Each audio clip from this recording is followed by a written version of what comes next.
నమః శివాయ. మూలము నీవేనయా శివా, మూలము నీవేనయా శివా, మూలము నీవేనయా శివా, మూలము నీవేనయా శివా, ఆది దైవము నీవయ్యా, ఆది దైవము నీవయ్యా, నామము రూపము గుణములు లేని నామము రూపము గుణములు లేని ఆత్మజ్యోతివి నీవు శివా, ఆత్మజ్యోతివి నీవు శివా.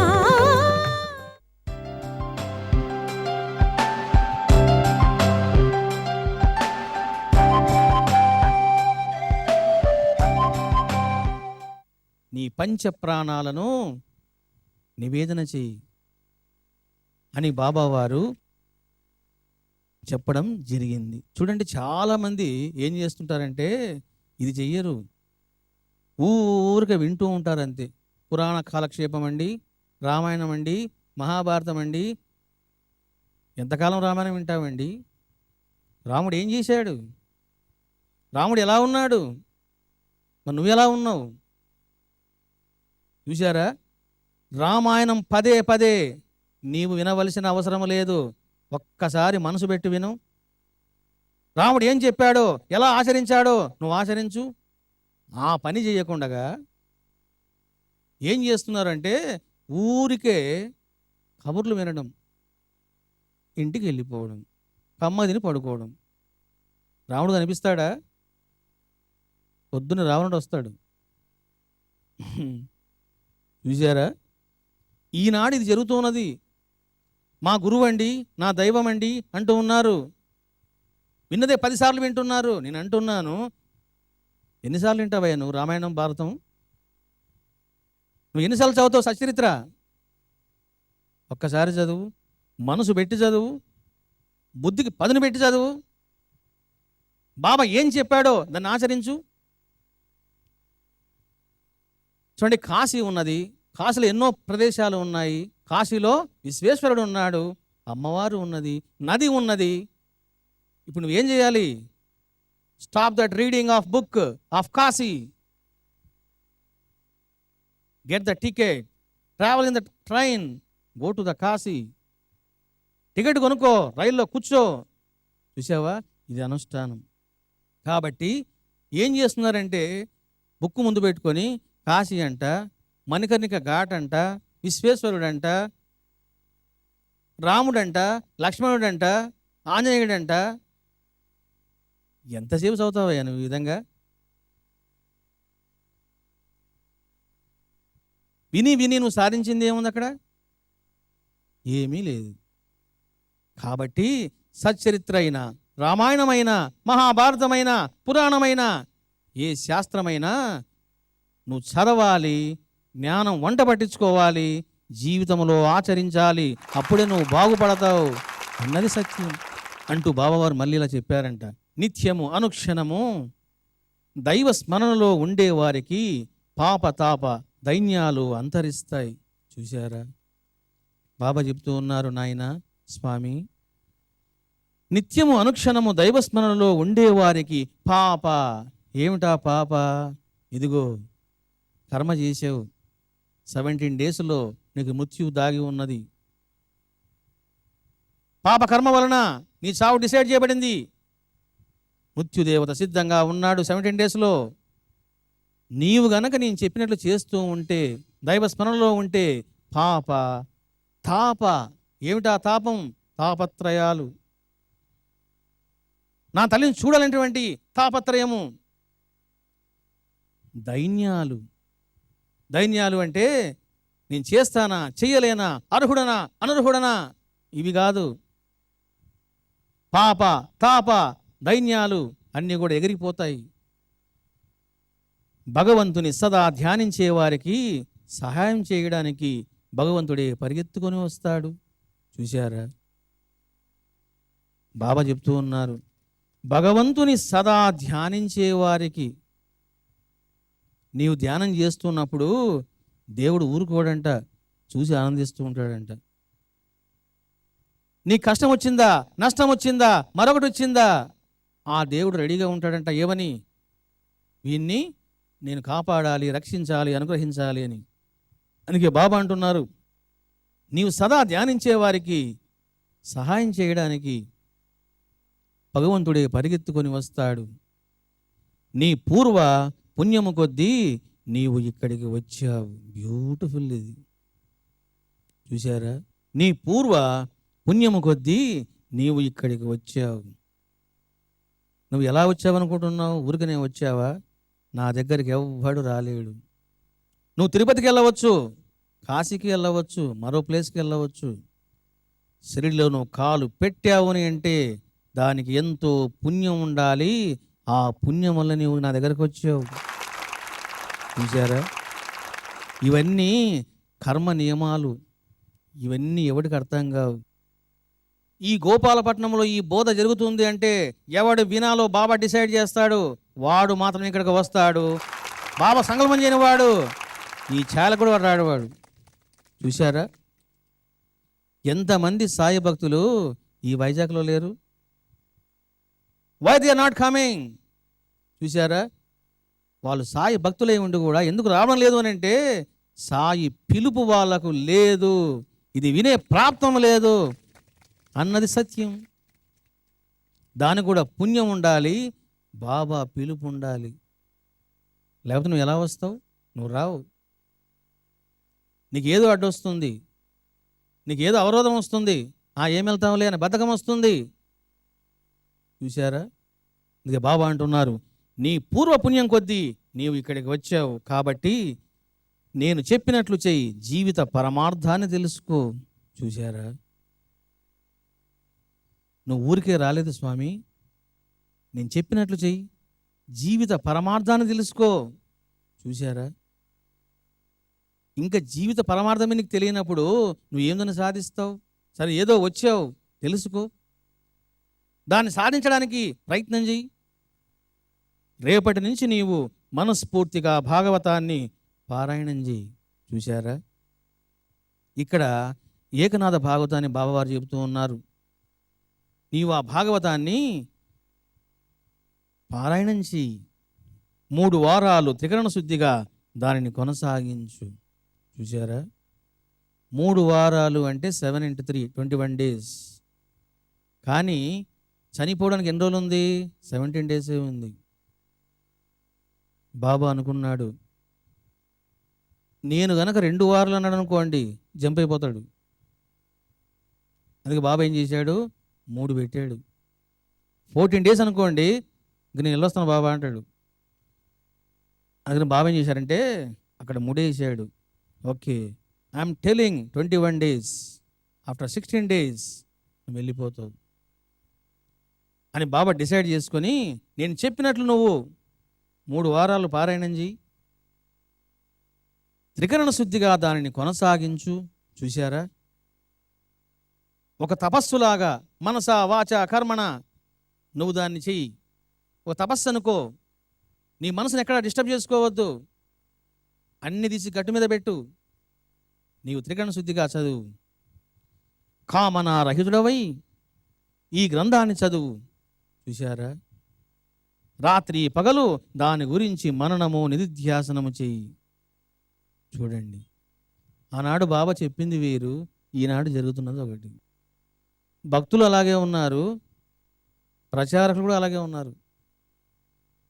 బాబా వారు సచ్చరిత్ర గ్రంథాన్ని, భాగవత గ్రంథాన్ని, జ్ఞానేశ్వరిని, ఎన్నో గ్రంథాలను ఆయన పారాయణం చేయమన్నారు. ఎందుకు చేయమన్నారు? చూశారా? కామనారహితుడవై, ఎలాంటి కామం వద్దు నీకు, అంటే ఎలాంటి కోరిక వద్దు, ఎలాంటి ఆశ వద్దు, ఎలాంటి తలంపు వద్దు. ఎలాంటి తలంపు లేకుండా రీడ్ దట్ బుక్. రాత్రి పగలు, అది డే అండ్ నైట్ నీవు మననము నిధిధ్యాస చూసారా, శ్రవణం చేస్తూ ఉన్నావు, వింటూ ఉన్నావు, విచారణ చెయ్యి, అంటే మననం చెయ్యి, నిధిధ్యాస, దాన్ని గట్టిగా నువ్వు పట్టుకో అని బాబా చెబుతూ ఉన్నారు. కాబట్టి పారాయణం అంటే ఎలా చేయాలి? ఈ విధంగా పారాయణం చేయాలి. కానీ ఏం చేస్తున్నారు? కోరికలు ముందు పెట్టుకొని, బాబా నేను దీనికోసం చదువుతున్నానయ్యా, స్టార్ట్ చేస్తున్నా, చూస్తావు కదా బాబా అనుకుంటా, ముందు అది చూడు నువ్వు. చూసారా? అంటే ఇంకా కోరికతో మొదలవుతుంది కథ. సరే చదువుతారు, ఏం చేస్తారు? గబా గబా గబా చదవడం. ఈరోజు ఏం నైవేద్యం అమ్మా? చూడండి, బావ ఏమన్నాడు? చదివిన దాన్ని మననం చేయరా, నిధిధ్యాస చేయరా అంటే ఈరోజు ఏం ఉండాలి? పొంగల్ వండినాను. ఇంకేం చెప్పారు చూడండి ఈరోజు పారాయణంలోన. ఎందుకంటే వాళ్ళు కూడా రాస్తున్నారు, సోమవారము ఇది వండండి, వీలుంటే మేము మంచి తింటాం.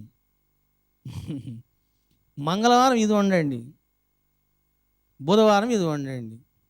చూడండి, ఎందుకురా ఇవన్నీ? బాబా చెప్పాడా? ఇవన్నీ పిచ్చి ప్రచారాలు. చూసారా? ఇవి చదవడము ఊరికే యాతన పడడం. చూడండి, నా దగ్గర పుస్తకం ఉంటుంది, నేనేమంటాను? షిరిడీ సాయి అనుగ్రహ రహస్యం నువ్వు చదువుకోమ్మా, నీ బాధ పోతుంది, నీ కష్టం పోతుంది అంటాను. నియమాలు లేవు అన్నాను. అంతేగాని సాబ్ మీద పండుకో,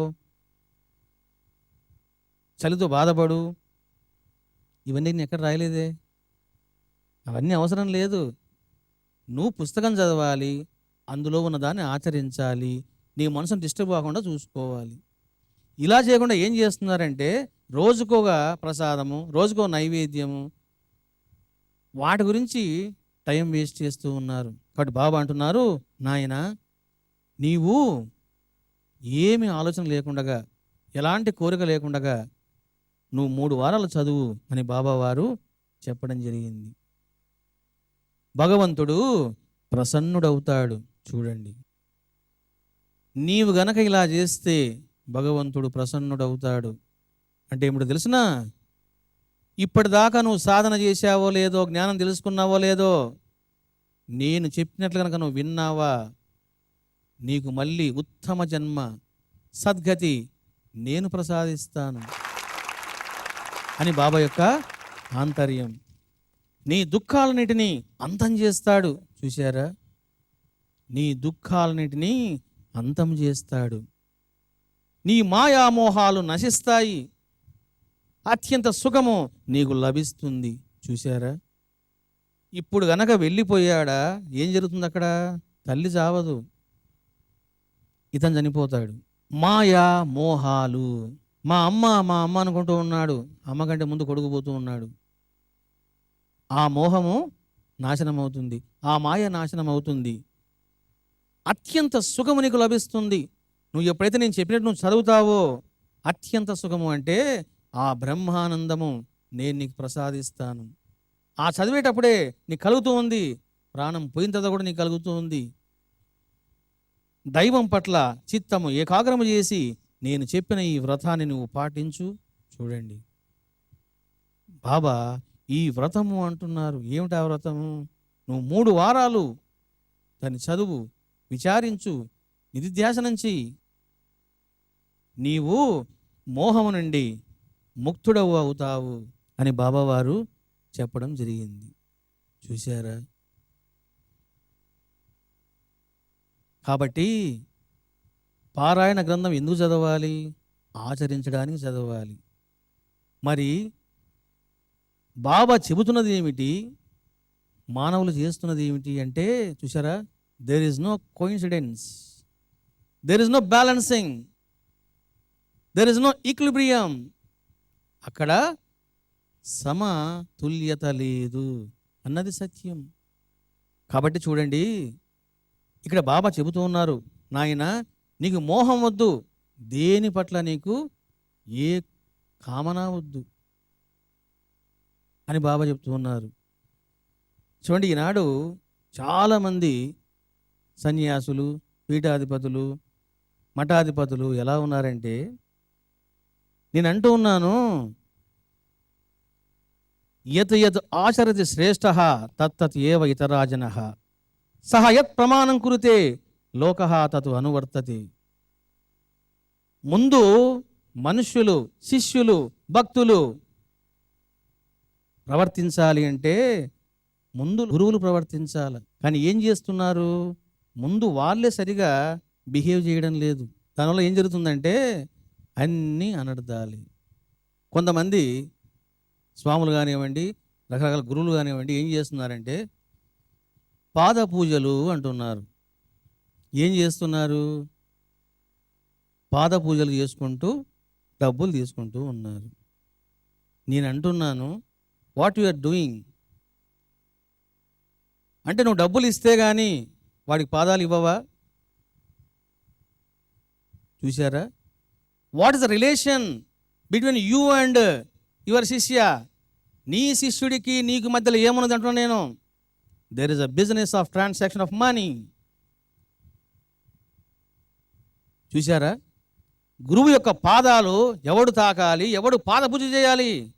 ప్రేమించిన వాడు చేయాలి అన్నది శాస్త్రము, సిద్ధాంతము. కానీ ఏం జరుగుతుంది?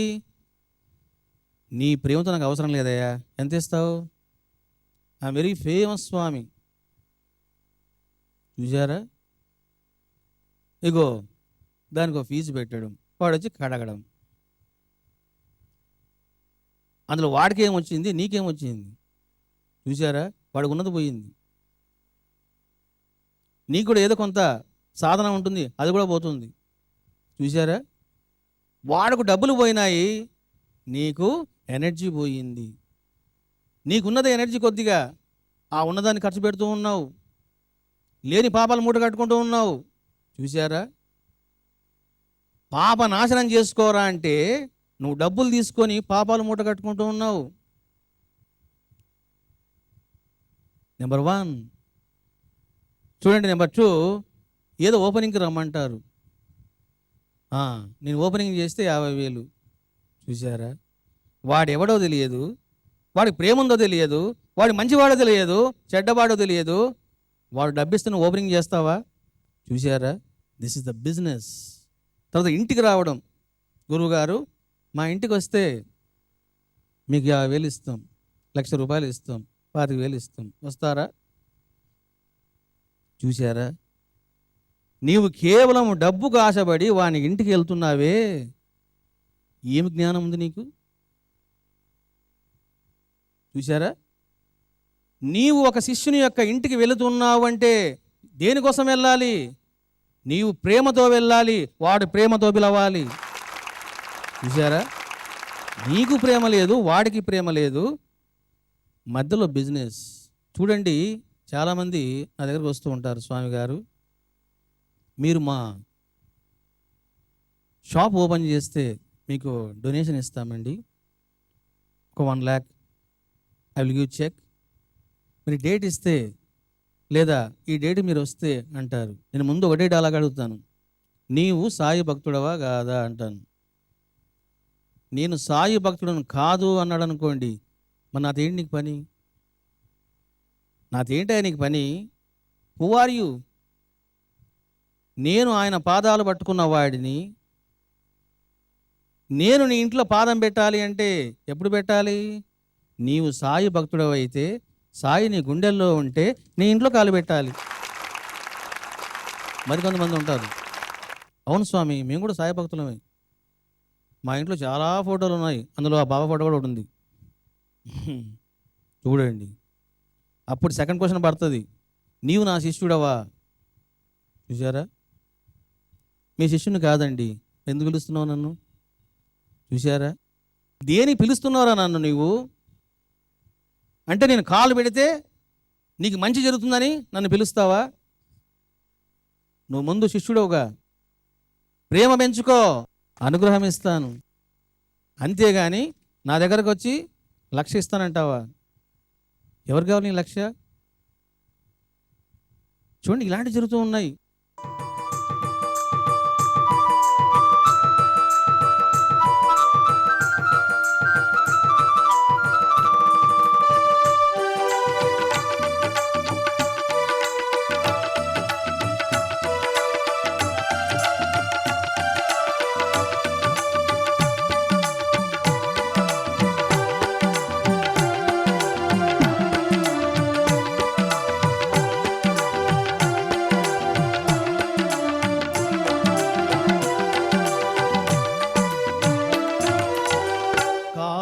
కాలగతిలో త్రిమూర్తులైనా కాలగతిలో త్రిమూర్తులైనా కనుమరుగుగాక తప్పదురా కనుమరుగుగాక తప్పదురా కాలగతిలో ఎన్నో లోకములు కాలగతిలో ఎన్నో లోకములు కనుమరుగుగాక తప్పదురా కనుమరుగుగాక తప్పదురా ఈ కాలగతిలో ఎవరైనా ఈ కాలగతిలో ఎవరైనా ఈ కాలగతిలో ఎవరైనా ఈ కాలగతిలో ఎవరైనా కనుమరుగుగాక తప్పదురా కనుమరుగుగాక తప్పదురా ధ్యానము చేసే సిద్ధుడవై ధ్యానము చేసి సిద్ధుడవై ధ్యానము చేసే సిద్ధుడవై ధ్యానము చేసి సిద్ధుడవై మాయను దాటరా ఓ దేవా మాయను దాటరా ఓ జీవా కాటికి పోయే నాడు నీకు వాటికి పోయే నాడు నీకు తోడెవరురా ఓ దేవా తోడెవ్వరురా ఓ జీవా శరణము వేడరా శరణము వేడరా వేడరా శరణము వేడరా షిరిడి సాయిని నీవు శరణము వేడరా షిరిడి సాయిని నీవు శరణము వేడరా ధ్యానము చేయరా ధ్యానము చేయరా ధ్యానము చేయరా ధ్యానము చేయరా శివుడి ధ్యానము చేయరా ఓ జీవా శివుడి ధ్యానము చేయరా ఓ జీవా గురు సేవ చేయరా ధ్యానము చేయరా గురుసేవ చేయరా ధ్యానము చేయరా బాబా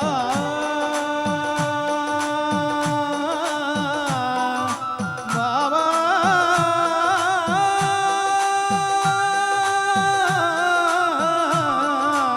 బాబా